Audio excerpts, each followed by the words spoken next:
Hello guys, welcome back to our channel multi talented so, आपको स्वागत है हमारे चैनल मल्टी टैलेंटेड पे। सो आज हम करने वाले हैं प्राचीन वास्तुकला, एशियंट आर्किटेक्चर। सो इसमें हम सिर्फ ये नहीं, हम Asian dance and Asian temples भी करेंगे।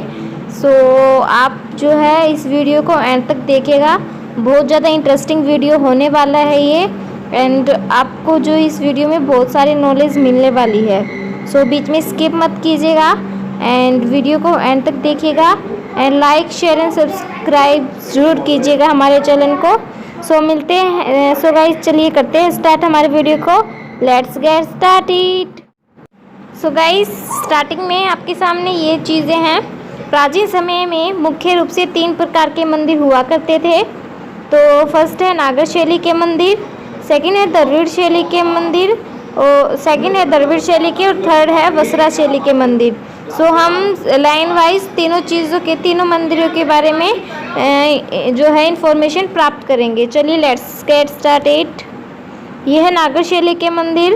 तो इसमें क्या चीज़ें अच्छी थी, क्या नहीं थी, उसमें मंदिरों में क्या हुआ करता था, इन तीनों चीज़ों के बारे में हम जानकारी प्राप्त करेंगे। सो चलिए, ये नागर शैली के बारे में मंदिर परिसर संग्रह नहीं है। एंड इनमें जो मंदिर परिसर संग्रह नहीं है और गर्भगृह है यानी भीतरी गृह है, एक शिखर द्वार सबसे ऊपर है। मंडप, जो मंडप होता है, मुख्य हॉल विभिन्न प्रकार के होते हैं जिन्हें अर्धमंडप, मंडपा और महामंडप कहा जाता है। मंदिर के शीर्ष पर अम्लाका नामक एक स्टोन डिस्क प्रकार की संरचना है। और अम्लाका एक कलशा द्वारा बनाया गया है जो शिकारा के साथ साथ पूरे मंदिर का सर्वोच्च बिंदु है। चलिए नेक्स्ट, ये सारी चीज़ें इसके बारे में हैं। ये जैसे हमने पढ़ा था गर्भगृह है, ये वाला यहाँ पे ये रहा गर्भगृह है, एंड कलशा ये रहा।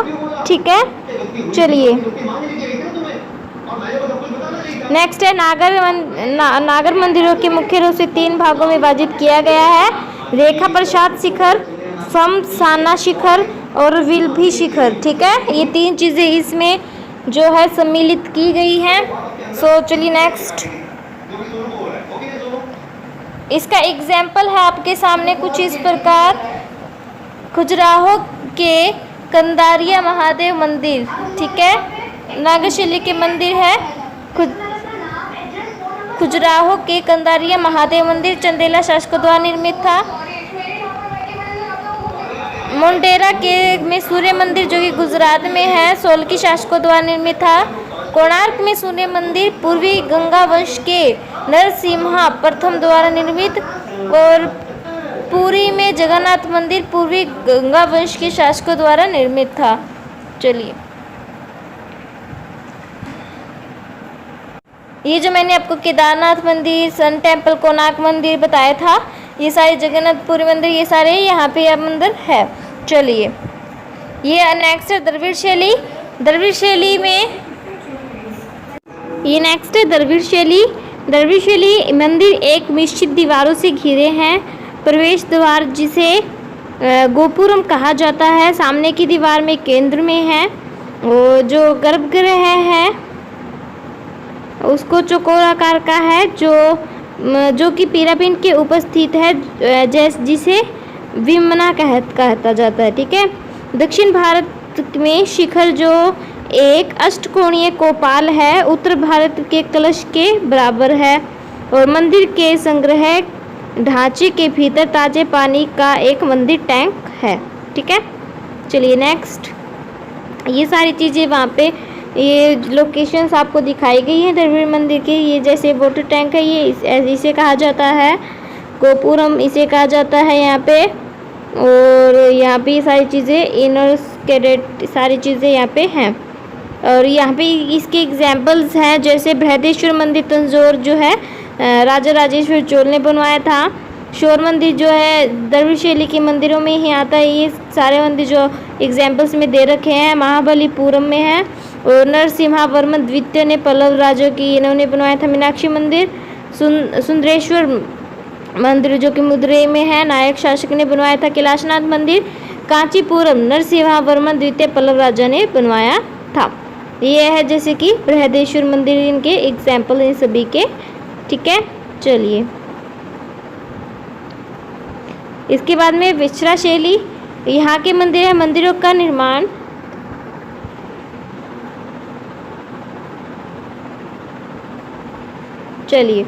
मंदिरों का निर्माण द्रविड़ और नागर शैली के मंदिर के साथ हुआ है। मुख्य रूप से कर्नाटक क्षेत्र में देखा जा सकता है। यह एक संकरित शैली है जो द्रविड़ और नागर शैली की मंदिर वास्तुकला की विशेषताओं को मिलाकर बनाई गई है। इस शैली में शिखर शैली नागर शैली से प्रेरित थी। मंडपा को द्रविड़ शैली में डिज़ाइन किया गया है जो एक स्तंभी हॉल है। शिखर और मंडप अंटाकला से जुड़े हुए हैं। प्रदक्षिणा पथ गर्भगृह के आसपास का पाथिक मार्ग मौजूद नहीं है। खंबे, छत, दरवाजे के फ्रेम बहुत जटिल रूप से खुदे हुए हैं। ये इसके एग्जाम्पल्स हैं आपके सामने, आप देख लेना इसको स्क्रीनशॉट करके। ठीक है, चलिए नेक्स्ट यहाँ के ये एग्जाम्पल हैं। लाडखान मंदिर ऐहोल कर्नाटक में है। चालुक्य वंश के राजा ने बनवाया था। और विरूपाक्ष मंदिर पट्टकल लोका महादेवी महादेवी राजा विक्रमादित्य की रानी ने बनवाया था। कैलाशनाथ मंदिर एलोरा में है। राहतकुट शासक ने बनवाया था। होयसलेश्वर मंदिर हेलोविड होयसाला राजा विष्णुवर्धन ने बनवाया था। ये चलिए गाइज यहाँ पे कंप्लीट हो गया है। अब हम करते हैं एशियन प्राचीन मूर्तिकला। ठीक है, अब हम करते हैं प्राचीन मूर्तिकला एशियन स्कल्पचर। तो चलिए यहाँ पे भी 3 प्रकार के कला विद्यालय हुआ करते थे उस टाइम पे। गंधर्व कला, मथुरा कला एंड अमरावती कला, ये इन चीज़ों के बारे में बताया गया है। सबसे पहले यहाँ पे गंधर्व कला के बारे में बताया गया है। इसका बाहरी प्रभाव किस प्रकार से था? ग्रीक या हेलेनिस्टिक मूर्तिकला का भारी प्रभाव है और इसलिए इसे इंडो ग्रीक कला के रूप में भी जाना जाता है। इनका संरक्षण कैसे था? कुषाण शासकों द्वारा संचालित था। विकास का क्षेत्र कैसा था यहाँ का? कंधार के आधुनिक चीन के क्षेत्र में नॉर्थ वेस्ट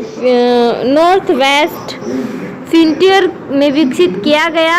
एंड बुद्ध मूर्तिकला की विशेषताएं क्या थी? बुद्ध को लहरेदार बालों के साथ आध्यात्मिक अवस्था में दिखाया गया और वह कम गहने पहनते थे और एक योगी की स्थिति में बैठे थे और ध्यान के रूप में आंखें आधी बंद है और बुद्ध की स्वच्छता का संकेत करने वाला सिर एक चरित्र दिखाई देता है। सो चलिए नेक्स्ट है यहाँ पे संगठक का उपयोग किया गया कैसे? प्रारंभिक गंधार स्कूलों में नीले भूरे बलुआ पत्थर का उपयोग किया गया था, जबकि उत्तरार्ध में मिट्टी और प्लास्टर का उपयोग किया गया था। और धार्मिक प्रभाव इसका किस तरह था? इसमें बौद्ध कल्पना ग्रीको रोमन पेंटेहोन में प्रभावित है। इसके एग्जाम्पल कुछ यहाँ पे है। ठीक है, किस तरह से बने हुए थे, किस तरह से ये नहीं, ये इसके एग्जाम्पल्स हैं। नेक्स्ट आपके सामने मथुरा कला। इसका भारी प्रभाव था। यह स्वदेशी रूप से विकसित किया गया था और बाहरी संस्कृति में प्रभावित नहीं था। संरक्षण है कुषाण शासकों द्वारा संचालित था और विकास का क्षेत्र है मथुरा, सोरठ और कंकालिटिका। ठीक है, और इसके आसपास विकसित और कंकालिटिला जैन मूर्तियों के लिए प्रसिद्ध था। बुद्ध की मूर्ति कला की विशेषताएं: बुद्ध को मुस्कुराते चेहरे के साथ प्रसन्न दिखाया गया और टाइट ड्रेस पहनकर बॉडी मुस्कुराती हुई थी, चेहरा और सिर मुंडा हुआ था। बुद्ध अलग अलग मुद्राओं के साथ जो है पद पे बैठे हुए थे और उनका चेहरा अनुग्रह को दर्शाता है। सिर के पर एक समान जो है पोटियम प्रेस दिखाई गया है। संगठक का उपयोग मथुरा स्कूल की मूर्तियां धब्बेदार लाल बलुआ पत्थर की बनाई गई थी। धार्मिक प्रभाव था जो उस समय के तीनों धार्मिक यानी हिंदू, जैन, बौद्ध का प्रभाव दिखाई दिया था। ये इसका एग्जाम्पल है। चलिए नेक्स्ट है अमरावती कला। अमरावती कला यह है स्वदेशी रूप से विकसित किया गया था और बाहरी संस्कृतियों से प्रभावित नहीं था। संरक्षण है सातवाहन शासकों द्वारा संरचित और विकास का क्षेत्र है अमरावती और नागार्जुन कोंडा में और इसके आसपास कृष्णा गोदावरी निचली घाटी में विकसित। बुद्ध की मूर्तिकला की विशेषताएं हैं। मूर्ति आमतौर पर एक कथा कला का हिस्सा थी। बुद्ध व्यक्तिगत विशेषताओं का कम जोर दिया गया है और यहाँ पे मानव, पशु, बुद्ध के पिछले जीवन के बारे में भी बताया गया है। ठीक है। अमरावती स्कूल की मूर्तियां, इसका संगठक का उपयोग किया गया। अमरावती स्कूल की मूर्ति सफ़ेद पत्थर का उपयोग करके बनाई गई थी। धार्मिक प्रभाव है बौद्ध प्रभाव, इसमें बुद्ध का ज़्यादा प्रभाव है। और यहाँ का हम शास्त्रीय नृत्य देखते हैं, क्लासिकल डांस ऑफ इंडिया। ये देखिए, संस्कृति मंत्रालय भारत सरकार द्वारा मान्यता प्राप्त 8 शास्त्रीय नृत्य है। कथकली, भरतनाट्यम, मोहिनी अट्टम, कथक, मणिपुरी, ओडिसी, कुचिपुड़ी और शास्त्रीय नृत्य।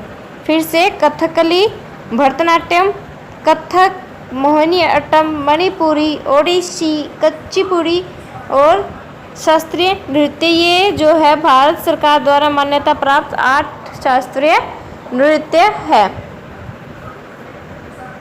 भरतनाट्यम के बारे में सबसे पहले फर्स्ट ऑफ ऑल यह नृत्य है जिसमें भाव, राग, रास, ताल शामिल है और वह है भरतनाट्यम। इसे सदीर भी कहा जाता है। क्या कहा जाता है इसे? सदीर। और यह पारंपरिक रूप से देवदासियों द्वारा किया जाता था। तंजौर में विकसित यह सत्य भावना में नाट्य शास्त्र के सम्मेलन का अनुसरण करता है और अभिनव, दर्पण और संस्कृति रत्नाकर शरीर की गतिविधियों की जो है तकनीकी के व्याकरण का प्रदर्शन करते हैं। नेक्स्ट है, इसका मुख्य नृत्य है यामिनी कृष्णमूर्ति, इसके नर्तक है। ठीक है, फेमस एंड मीनाक्षी सुंदरम पल्लई, सरोजा विधानंद, जानकी रंगराजन। ठीक है, भरतनाट्यम परफॉर्मेंस इन्होंने की है। कथक के बारे में है, उत्तर भारत का सुंदर नृत्य है। ये नटवरी के नाम से जाना जाता है। कथक के विषय रामायण, महाभारत और कृष्ण की कहानियों के इर्द गिर्द घूमते हैं और ब्रज की रासलीला कथक के लिए काफ़ी महत्वपूर्ण है। सोलो डांस फॉर्म है ये और ये जयपुर, लखनऊ, रायगढ़ और बनारस घराने से है और ये इसके मुख्य नर्तक है अचन महाराज। एक मिनट।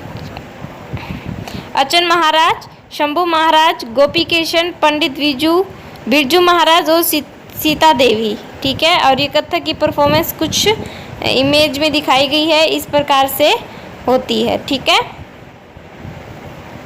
ओडिसी है, ओडिसी श्री जगन्नाथ मंदिर की शांत परिवेश के लंबे समय के स्थापित नृत्य ओडिसी के रूप में प्रसिद्ध है। इसका उल्लेख सबसे प्राचीन संस्कृति पाठ नाटक के शास्त्र के आधम गति के रूप में मिलता है और इसे लास्य के तांडव का संयोजन है और इसमें 2 शैलियाँ हैं, महर्षि जिसे देवदासियों या मंदिर की लड़कियाँ और गोटुपुआई लड़कों द्वारा प्रदर्शन। मुख्य नृत्य है संयुक्ता प्राणिग्रही, सोनल मानसी, कुमकुम मोहंती और अनीता बाबू। और इस इमेज में दिखाए गए अनुसार ये डांस फॉर्म किया जाता है। कुचिपुड़ी, कुचिपुड़ी के बारे में है। कुचिपुड़ी की जो है उत्पत्ति आंध्र प्रदेश के कृष्णा जिले से हुई थी और इसे उडी कुचिपुड़ी नामक स्थान से हुई। 3वीं शताब्दी ईसा पूर्व के आसपास कुचिपुड़ी शैली एक लंबे समय तक स्थापित नृत्य नाटक शैली है। कुचिपुड़ी वैष्णव अर्थात भगवान कृष्ण, रुक्मिणी, सत्यभामा और अन्य मिथकों से संबंधित विषय है। इसके मुख्य नृत्य है राजा राधा रेड्डी, यामिनी रेड्डी, वैजयंती काशी, उमा रामा राव। और इस इमेज में दिखाए गए अनुसार ये डांस फॉर्म किया जाता है। कथकली केरल का चमकदार शास्त्रीय नृत्य कथकली है और जिसकी जड़ें प्राचीन जो है कुटियाट्टम शास्त्रीय नृत्य नाट्य नृत्य में है। कथकली के आंदोलन प्राचीन मार्शल आर्ट में प्रभावित है। कथकली प्रारंभिक रूप से एक पुरुष प्रधान नृत्य है। कथकली के अन्य नृत्य के रूप में के साथ समानताएं हैं और जैसे कि जापानी में नोहो की काबुकी नृत्य के रूप में जाना जाता है। और इसके मुख्य नृत्यक है कलाम मंडकलम, कृष्ण प्रसाद। और इन जो कथकली नृत्य करते हैं, जो कथकली नृत्य करते हैं उनके आगे ये पदवी लगती है कलाम मंडलम, कृष्णा प्रसाद, केशवन नंबूदरी और गोप। और इस प्रकार से ये कथकली नृत्य किया जाता है। इसके बाद में मोहिनीअट्टम केरल का एक जो सुंदर नृत्य है, नम शांति, और इससे प्रेरित है। ये मोहिनी शब्द जो है भगवान विष्णु का महिला अवतार के रूप में जाना जाता है और पाठ हस्त लक्षद्वीप का अनुसार किया जाता है और हाथ के इशारों और चेहरों के भावों के मुद्रा में ये किया जाता है। ठीक है, और देखिए ये इस प्रकार से इसे किया जाता है। और ये इसके मुख्य नृत्य कृष्ण नारायण, कल्याणी कुट्टियम्बा और श्री देवी राजन। मणिपुरी जोगोई नाम से भी जाना जाता है इसे। और यह नृत्य राधा और कृष्ण के बीच में रासलीला का जो माध्यम है मणिपुरी डांस। और 3 शैलियाँ हैं यहाँ की, ताल, डंडा और मंडल। और मणिपुरी 2 संस्कृतियों का संयोजन है, भारतीय और दक्षिणी पूर्वी एशियाई। मणिपुरी में घुंघरों बेल्स नहीं पहने जाते और मणिपुरी नृत्य रूप का तांडव और लास्य के रूप में वर्णित किया जाता है। और ये इस प्रकार का इसे डांस है। और इसके मुख्य जो डांसर है वो है गुरु विपिन सिन्हा, निर्मला मेहता, युमलेबम, गंभिनी देवी और दर्शन झावरे। शास्त्रीय नृत्य है, यह असम का पारंपरिक नृत्य है। 2000 संगीत को 2000 में संगीत नाटक अकादमी शास्त्रीय नृत्य के रूप में मान्यता मिली। वैष्णववाद से प्रभावित है और 15वीं शताब्दी के भक्ति आंदोलन के विद्वान और संत श्री मंत शंकरदेव को आधुनिक रूप से दिया गया है। ठीक है, इसका शास्त्रीय कलाकार है शुरू गुरु इंदिरा पी बोरा, सर्वज्ञ प्रदीप चालिहा, जतिन गोस्वामी और नीता शर्मा। और इस प्रकार का ये मणिपुरी जो है शास्त्रीय नृत्य किया जाता है।